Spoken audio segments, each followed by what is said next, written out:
Hello friends, welcome back to my channel. খাওয়া হবে জমজমাট। আজকের রেসিপি রঙ্গবতী ফুলকপি। রঙ্গবতী ফুলকপির অসাধারণ স্বাদ। এই রঙ্গবতী ফুলকপি আজকে আমি বানাচ্ছি আর তোমাদের সাথে সেটাই শেয়ার করব। চলো দেখে নেওয়া যাক। আমি এখানে ফুলকপি নিয়ে নিয়েছি। ফুলকপিগুলো এখন পিস করে নেব। ভিডিওটি স্কিপ না করে সম্পূর্ণ দেখার অনুরোধ রইল।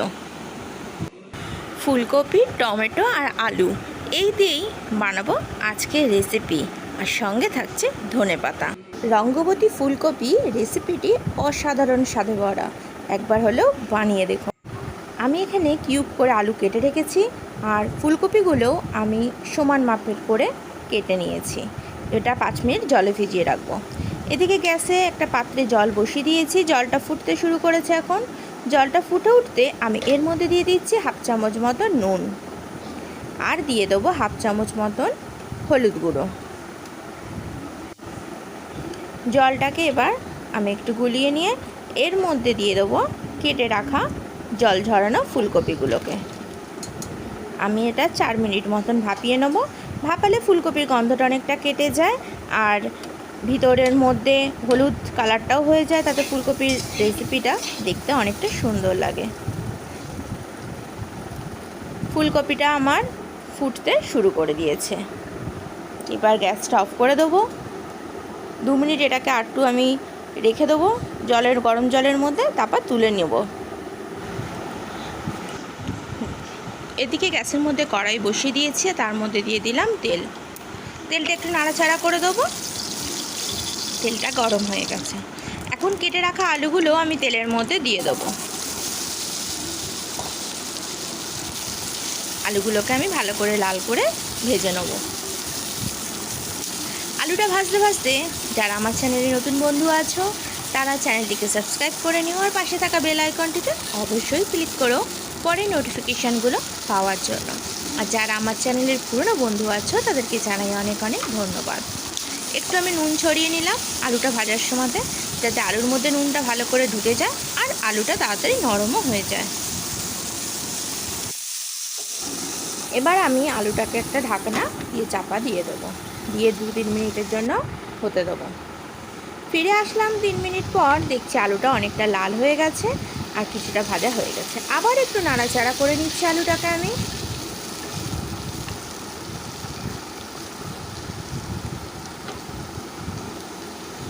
দিয়ে আলুটাকে আবার চাপা দিয়ে আরও 3-4 মিনিট আমি আলুটা হতে দেবো।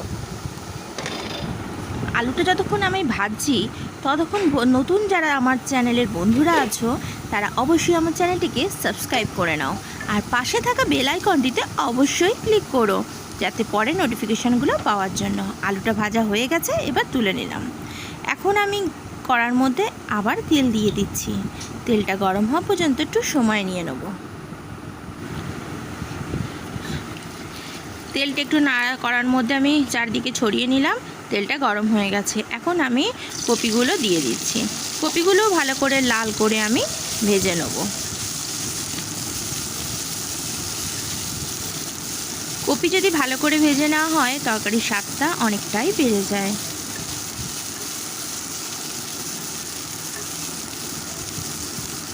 এই রঙ্গবতী ফুলকপি রেসিপিটি একবার হলেও বাড়িতে বানিয়ে দেখো।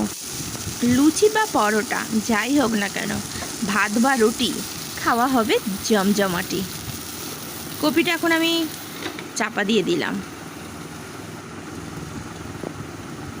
মিনিট 5 পর আবার ঢাকাটা তুলে আরেকটু আমি এটা নাড়াচাড়া করে নেব। মাঝে মাঝে এই ঢাকাটা খুলে আমার নাড়াচাড়া করে নিতে হবে, নাহলে কপিটা পুড়ে যেতে পারে, আর পুড়ে গেলেই তো স্বাদটা নষ্ট হয়ে যায়। এখন আমি কপির মধ্যে ছড়িয়ে দিলাম স্বাদ মতো নুন। নুন, ঝাল, মিষ্টি এগুলো বন্ধুরা তোমরা তোমাদের স্বাদ মতো দিও। আমি আমার স্বাদ মতন এখানে বানিয়ে নিচ্ছি।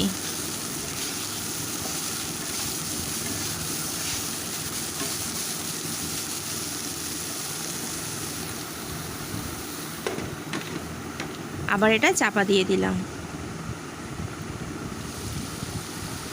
আবার 3 মিনিট পর ঢাকাটা খুলে নিয়ে আরেকটু আমি নাড়াচাড়া করে নেব।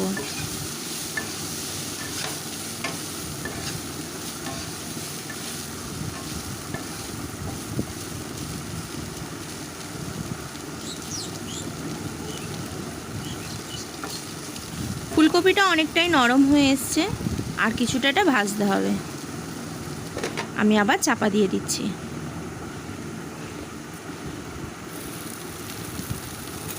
চাপাটা খুলে আবার একটু নাড়াচাড়া করে নেব।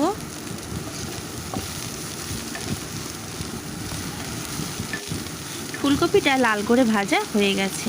এখন আমি একটা পাত্রের মধ্যে ফুলকপিটাকে নামিয়ে নেব।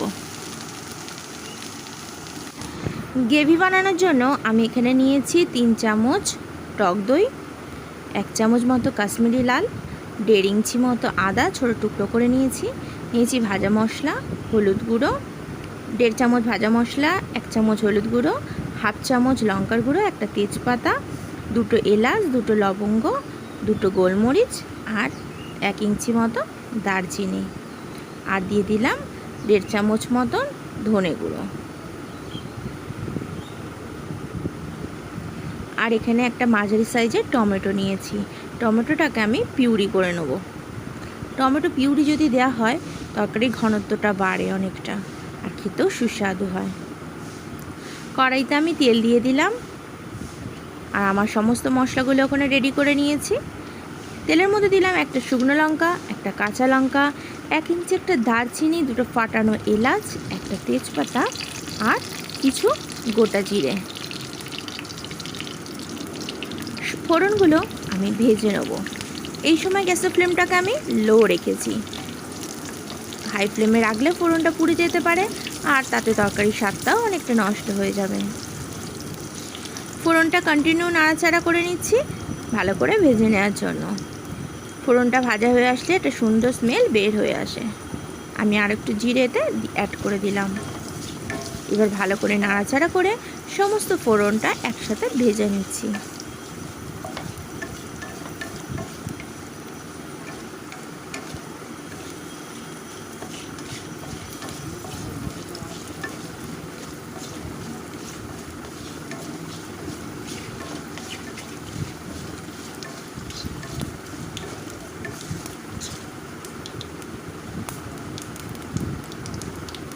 ফোড়নটা ভাজা হয়ে গেছে, এর মধ্যে আমি টমেটো পিউরিটা দিয়ে দিলাম। টমেটো পিউরিটা আমি ভালো করে ভেজে নেব।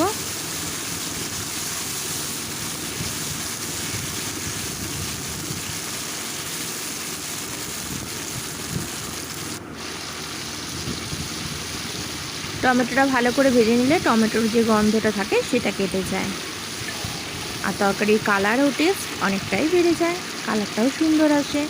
এখন বাকি যে মশলাটা আমি রেডি করে রেখেছিলাম সেই মশলাটা এর মধ্যে দিয়ে দিলাম, আর মিক্সির বাটি ধোয়া জলটাও আমি এর মধ্যে দিয়ে দেবো। এখন সমস্ত মশলাটা ভালো করে কষিয়ে নেব।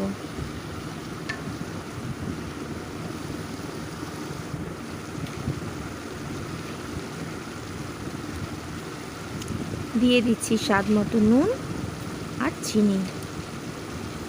তোমরা তোমাদের স্বাদ মতো নুন, চিনি, ঝাল অ্যাড করে নিও। আমি আমার স্বাদ মতো দিয়েছি, কারণ সবাই তো সমান খায় না, তাই যে যার পছন্দসই নুন, ঝাল, মিষ্টিটা অ্যাড করে নিও। মশলাটা খুব ভালো করে কষিয়ে নিচ্ছি।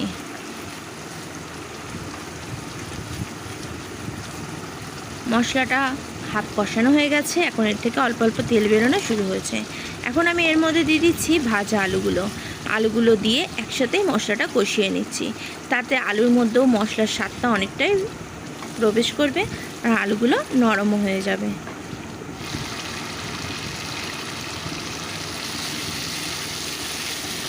মশলাটা প্রায় কষানো হয়ে এসছে, মশলা থেকে তেল ছাড়া শুরু হয়েছে। এখন আমি অল্প সামান্য একটু জল দিলাম, দিয়ে মশলাটা আরও 2 মিনিট আমি একটু কষিয়ে নেব।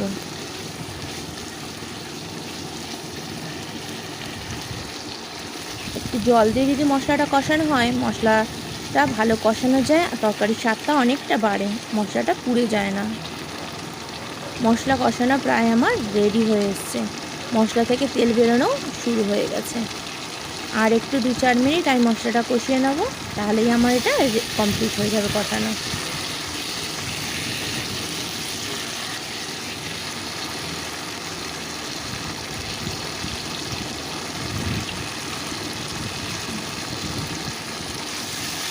একবার হলেও এই রেসিপিটি বাড়িতে বানিয়ে দেখো, আশা করি খুবই ভালো লাগবে। আর এখানে যে ভাজা মশলাটি ইউজ করেছি আমার চ্যানেলে আগেই দেওয়া আছে, তোমরা সেখান থেকে দেখে নিও।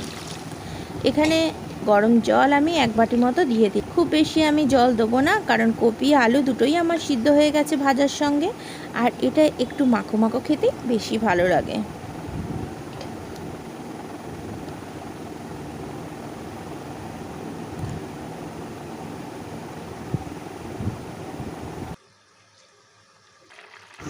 এখন গ্রেভিটা ফুটতে শুরু করেছে।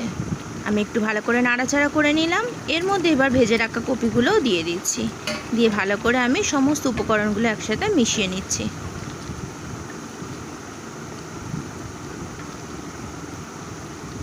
মেশানো হয়ে গেছে। এবার এটাকে আমি চাপা দিয়ে দেবো।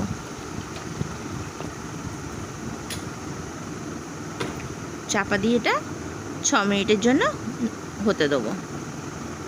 চাপাটা খুলে একটু দেখবো কতটা আমার হলো। প্রায় এটা আমার হয়েই এসছে। এটাকে আরেকটু নাড়াচাড়া করে নেব।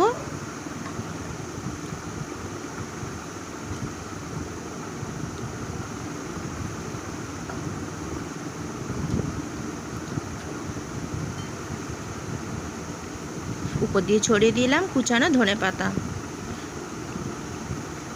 এবার এটা চাপা দিয়ে আমি আরও 4 মিনিট মতন হতে দেবো, যাতে ধনেপাতার ফ্লেভারটা কপির তরকারির মধ্যে প্রবেশ করে।